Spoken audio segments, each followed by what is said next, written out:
আজকের আমাদের এই মিটিংটি আমার কাছে অত্যন্ত গুরুত্বপূর্ণ।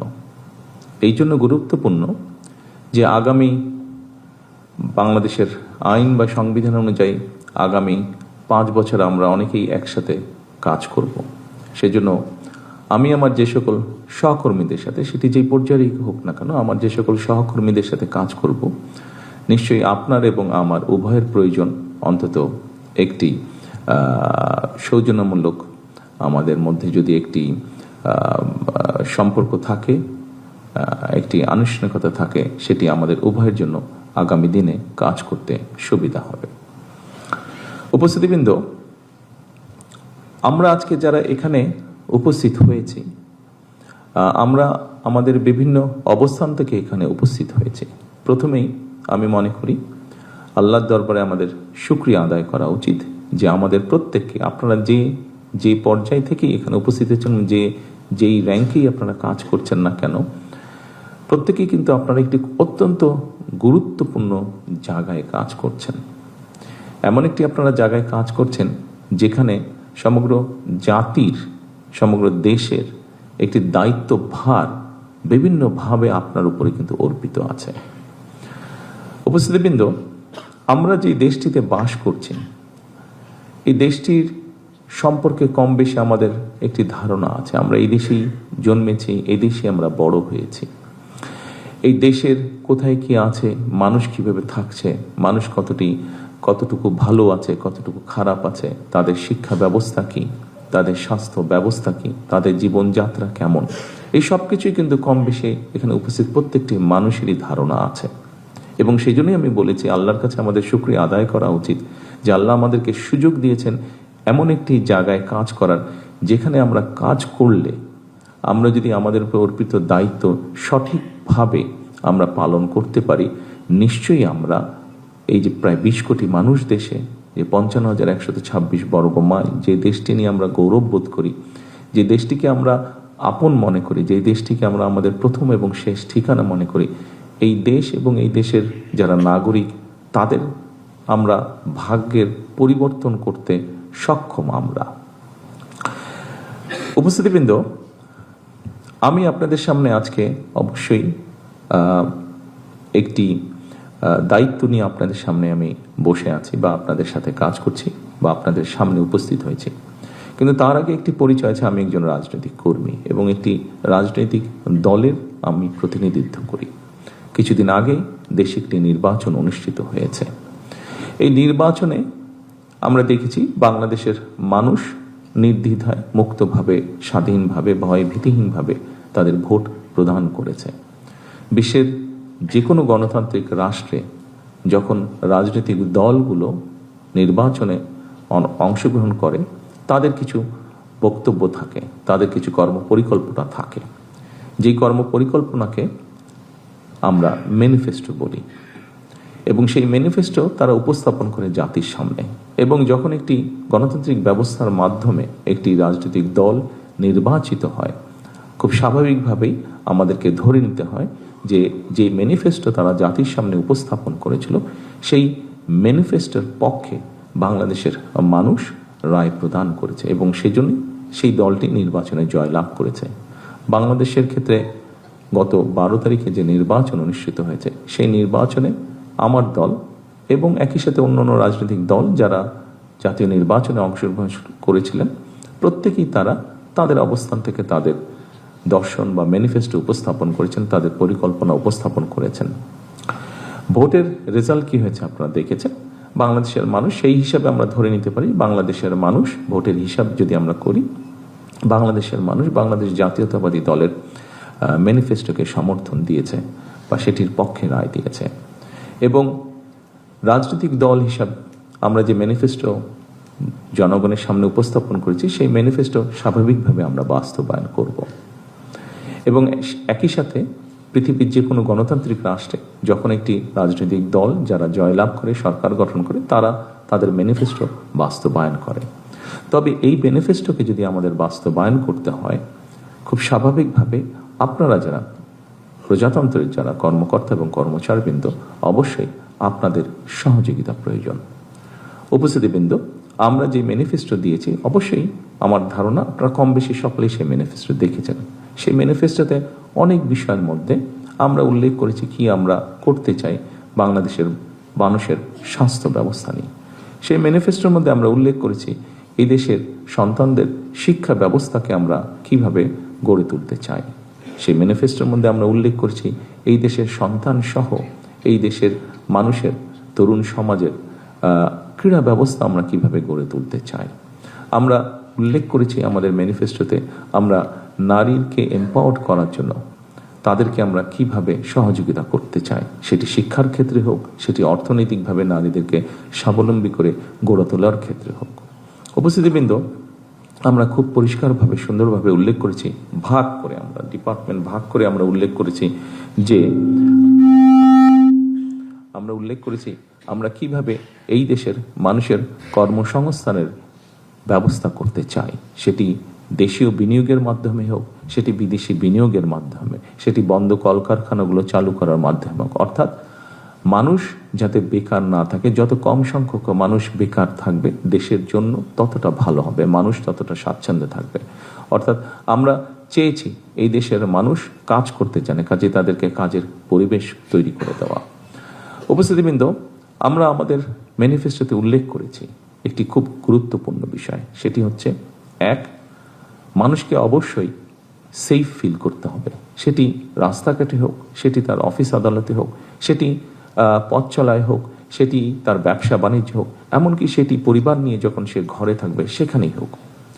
কাজটি অনেক কঠিন, কিন্তু আমি মনে করি আপনারা সহ প্রজাতন্ত্রের সমগ্র বাংলাদেশের প্রজাতন্ত্রের যত কর্মকর্তা কর্মচারী আছেন, আমরা যদি সকলে মিলে একসাথে কাজ করি, নিশ্চয়ই আমরা সেরকম একটি পরিস্থিতি গড়ে তুলতে সক্ষম হব। উপস্থিতিবৃন্দ, আরেকটি বিষয় আছে যেই বিষয়টিকে আমরা অ্যাড্রেস করতে চাই। যেভাবেই হোক এই বিষয়টি আমাদের সকল ব্যবস্থাকে, সমাজের সকল ব্যবস্থা, রাষ্ট্রের সকল ব্যবস্থাকে অনেক পিছিয়ে দিয়েছে, অনেক ক্ষেত্রে ধ্বংসের দ্বার প্রান্তে নিয়ে গিয়েছে। সেটি হচ্ছে দুর্নীতি। একটি বিষয় আছে যেই বিষয়টিকে আমাদেরকে অবশ্যই অ্যাড্রেস করতে হবে, কিন্তু এই বিষয়টিকে একটি রাজনৈতিক দল হিসাবে, সরকার হিসাবে যদি আমরা অ্যাড্রেস করতে চাই, অবশ্যই আপনাদের মতন মানুষ যারা আছেন তাদের সহযোগিতা, তাদের 100% সহযোগিতা ছাড়া আমাদের পক্ষে সেটি সম্ভব হবে না।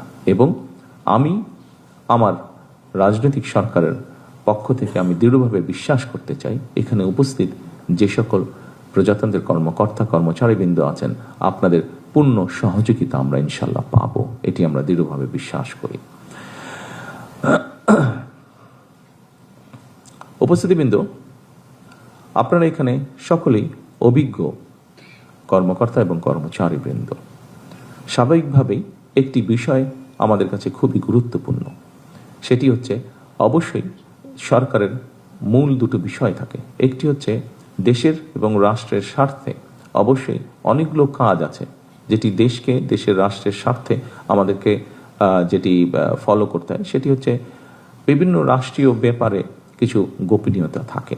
আমরা প্রত্যাশা করব আজকে যেহেতু এটি এমন একটি যুগে এসে দাঁড়িয়েছি, আমরা বিভিন্ন সময় মিডিয়া বলুন, সোশ্যাল মিডিয়াতে বলুন, এরকম অনেক কথা চলে আসে এবং অনেক খবর চলে আসে যেগুলোর মধ্যে অনেকগুলোই মিসইনফরমেশন বা ডিসইনফরমেশন হয়ে থাকে, যা রাষ্ট্র এবং জাতির জন্য অনেক সময় ক্ষতিকারক হয়ে দেখা দেয়। ইনিশিয়ালি মনে হতে পারে যে এটি বোধহয় খুব পপুলার একটি কথা, কিন্তু ইন দ্য লং রানে এই বিষয়টি ক্ষতিকারক হয়ে দাঁড়ায় দেশের জন্য, দেশের মানুষের জন্য তথা রাষ্ট্রের জন্য। আপনাদের সকল কাছে আমার অনুরোধ থাকবে যে অবশ্যই আপনার স্ব অবস্থান থেকে যেখানে গোপনীয়তার বিষয় থাকবে সেখানে দয়া করে আপনারা রাষ্ট্রের স্বার্থে, জনগণের স্বার্থে গোপনীয়তা রক্ষা করবেন, যাতে করে দেশ, রাষ্ট্র কোনো বিব্রতকর অথবা এমন কোনো অবস্থায় না পড়ে যেখানে রাষ্ট্র ক্ষতিগ্রস্ত হতে পারে, দেশের মানুষ ক্ষতিগ্রস্ত হতে পারে। আরেকটি অত্যন্ত গুরুত্বপূর্ণ বিষয় উপস্থিতিবৃন্দ, সেটি হচ্ছে এখানে আজকে যারা আপনারা ঘরে উপস্থিত আছেন, আপনারা এখানে বেসামরিক, সামরিক সব ধরনের মানুষ আপনারা উপস্থিতি আছেন। আমাদেরকে অবশ্যই, আমরা যদি দেশকে গড়ে তুলতে চাই, জনগণকে গড়ে তুলতে, সামনের দিকে এগিয়ে নিতে চাই ডিসিপ্লিনভাবে, তাহলে অবশ্যই আমাদের যেই যে ডিপার্টমেন্ট আছে, সেটি সামরিক হোক, সেটি বেসামরিক হোক, প্রত্যেকটি ডিপার্টমেন্টের ডিসিপ্লিনের কিছু রুলস এবং রেগুলেশন আছে। আমার প্রত্যাশা থাকবে আপনাদের কাছে সেই রুলস এবং রেগুলেশনগুলো ডিসিপ্লিনের ক্ষেত্রে আমরা কঠোরভাবে মেনে চলার চেষ্টা করব। কারণ উপস্থিতিবৃন্দ, স্বাভাবিকভাবে সাধারণ মানুষ কিন্তু চেষ্টা করবে আমাদেরকে দেখেই শেখার জন্য, এবং যেহেতু তারা আমাদেরকেই ফলো করার চেষ্টা করবে, সেই জন্যই আপনার এবং আমার এবং আমাদের সকলের দায়িত্ব হচ্ছে এই ডিসিপ্লিনগুলোকে আমরা যদি মেনে চলি, স্বাভাবিকভাবে এটি আস্তে আস্তে মানুষের মধ্যে এই জিনিসগুলো ছড়াতে শুরু করবে এবং আমাদের পক্ষে সম্ভব হবে জাতিকে একটি ডিসিপ্লিন জায়গায় নিয়ে আসার জন্য। এটি বলাটা একটু বিব্রতকর ব্যাপার, তারপরেও আমরা যদি রাস্তায় বের হই, আনফর্চুনেটলি যেহেতু কথাটা সত্য, আমাদের মধ্যেই আমাদের দেশের ভিতরেই ঘটছে জিনিসটা এবং আমরা চোখের সামনেই দেখছি, সেই জন্যই আমি আপনাদের সামনে আলাপ করছি। আমরা যদি এই মুহূর্তে রাস্তায় বের হই বা ঢাকা শহর সহ বাংলাদেশের যে কোনো রাস্তায় বের হই, নির্দ্বিধায় আমরা বলতে পারি যে রাস্তায় কোনো ডিসিপ্লিন নেই। উপস্থিতিবৃন্দ, একজন বিদেশি বিনিয়োগকারী যখন এয়ারপোর্টে নামবে, সে কিন্তু বাংলাদেশটি কেমন, বাংলাদেশে সে কতটুকু নিরাপদ, বা বাংলাদেশে কতটুকু সে কিভাবে চলতে পারবে, কিভাবে সে এখানে বিনিয়োগ সহ যে কোনো কাজ সহজভাবে করতে পারবে, এটি সে রাস্তায় বের হলেই বুঝতে পারবে যে বুদ্ধিমান লোক। সেই জন্যই আমি বলেছি যে ডিসিপ্লিনটা অত্যন্ত গুরুত্বপূর্ণ। আমি রাস্তার ডিসিপ্লিনটা আপনাদেরকে উদাহরণ দিয়ে বোঝানোর চেষ্টা করেছি। এরকম অবস্থা সোজা বাংলায় যেটাকে বলে অনেকটা হয়তো হজবরল, এরকম একটা শব্দ আমরা ব্যবহার করি, এরকম অবস্থা হয়তো আমাদের রাষ্ট্রের বিভিন্ন জায়গায় আছে। আমাদের দায়িত্ব সেই বিষয়গুলোকে ধীরে ধীরে, একদিনে হবে না কোনো বিষয়, ধীরে ধীরে সেই বিষয়গুলোকে ঠিক করে নিয়ে আসা। আপনারা এখানে অনেকেরই আপনাদের সৌভাগ্য হয়েছে, কম বেশি হয়তো অনেকেরই সৌভাগ্য হয়েছে, বিশেষ করে যারা কর্মকর্তাবৃন্দ আছেন, পৃথিবীর ভালো ভালো দেশগুলো সফর করার। যে সকল ভালো ভালো দেশে আপনারা সফর করেছেন, আপনাদের কাজের জন্যই আপনারা সফর করেছেন হয়তো অধিকাংশ ক্ষেত্রে। নিশ্চয়ই মানুষ হিসাবে যখন আপনি সেই দেশগুলোতে গিয়েছেন, আপনি একজন কর্মকর্তা হিসাবে গিয়েছেন, বাংলাদেশের সরকারের কর্মকর্তা হিসাবে হয়তো সরকারি কাজে গিয়েছেন, কিন্তু একটা সময় তো আপনি মানুষ হিসাবেও চিন্তা ভাবনার সুযোগ পেয়েছেন। যখন পথে বেরিয়েছেন, যখন তাদের ট্রাফিক ব্যবস্থা দেখেছেন, যখন তাদের অফিস আদালতের ব্যবস্থা দেখেছেন, নিশ্চয়ই আপনার মনের মধ্যে একজন বাংলাদেশি হিসাবে, একজন মানুষ হিসাবে, একজন নাগরিক, দেশের নাগরিক হিসাবে আপনার মনের মধ্যে হঠাৎ করে একটি কথা এসছে, যা হয় এদের দেশটা এত সুন্দর, আমার দেশটা কেন এরকম, এটি আসতে বাধ্য আপনার মনের মধ্যে। উপস্থিতিবৃন্দ, যেই দেশটিকে নিয়ে আপনি আফসোস করেছেন, এই দেশটিতেও মানুষ আছে, এবং যেই দেশটিকে আপনি উদাহরণ হিসেবে চিন্তা করছেন, সেই দেশটিতেও মানুষ আছে। সেই দেশটির মানুষই সেই দেশটিকে গড়ে তুলেছে সুন্দরভাবে। তারা যদি পারে, তাহলে আমরা কেন পারবো না? হয়তো সময় লাগতে পারে, কিন্তু আমি দৃঢ়ভাবে বিশ্বাস করি আমরা সকলে মিলে যদি আমরা চেষ্টা করি, আপনাদের মতন মানুষগুলো যদি সহযোগিতা করে একটি রাজনৈতিক দলকে, একটি রাজনৈতিক সরকারকে, আমি দৃঢ়ভাবে বিশ্বাসী আমরা অনেকটুকু ডিফারেন্স তৈরি করতে সক্ষম হব ইনশাআল্লাহ। সম্মানিত উপস্থিতিবৃন্দ, বাংলাদেশের মানুষ অনেক প্রত্যাশা নিয়ে বর্তমান সরকারের দিকে তাকিয়ে আছে। বাংলাদেশের মানুষ বর্তমান সরকারের কাছে অনেক প্রত্যাশা, আশা, আকাঙ্ক্ষা তারা রাখছে। এটি আপনারা দেশের নাগরিক হিসাবে, আপনারা এই সমাজের অংশ হিসাবে এটি স্বাভাবিকভাবে আপনাদেরও ধারণা আছে।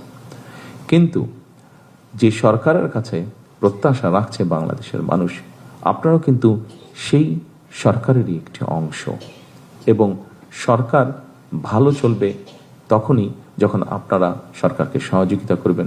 সরকার যদি ভালো করতে না পারে, স্বাভাবিকভাবে সেটির অংশীদার আমি, আপনি, আমরা সকলেই সেটির অংশীদার হব। এবং রাষ্ট্র যদি ভালো না চলে, সরকার যদি ভালো না চলে, কেউ কেউ হয়তো আমরা ভাবতে পারি যে আমি তো একটা বেটার পজিশনে আছি, আমি তো সেভাবে ক্ষতিগ্রস্ত হব না। ঠিক আছে, আমি হলাম না, কিন্তু আমার পরিবারের বা আমার আত্মীয় স্বজন কেউ না কেউ তো ক্ষতিগ্রস্ত নিশ্চয়ই হচ্ছে, কেউ না কেউ তো কষ্ট নিশ্চয়ই পাচ্ছে। সেই জন্যই আমি প্রথমেই বলেছিলাম উপস্থিতিবৃন্দ যে আমাদের প্রত্যেকের আল্লাহর কাছে শুকরিয়া আদায় করা উচিত যে আল্লাহ আমাদেরকে একটা সুযোগ দিয়েছেন, আমাদেরকে আল্লাহ সেই পরিস্থিতি বা সুযোগ দিয়েছেন যেখানে আমরা যদি স্ব অবস্থান থেকে সচেতন হই, স্ব অবস্থান থেকে যদি আমরা কাজ করি, অবশ্যই আমরা একটা অবদান রাখতে পারবো এই দেশ গঠনের, এই সমাজ গঠনের, এই রাষ্ট্র গঠনের।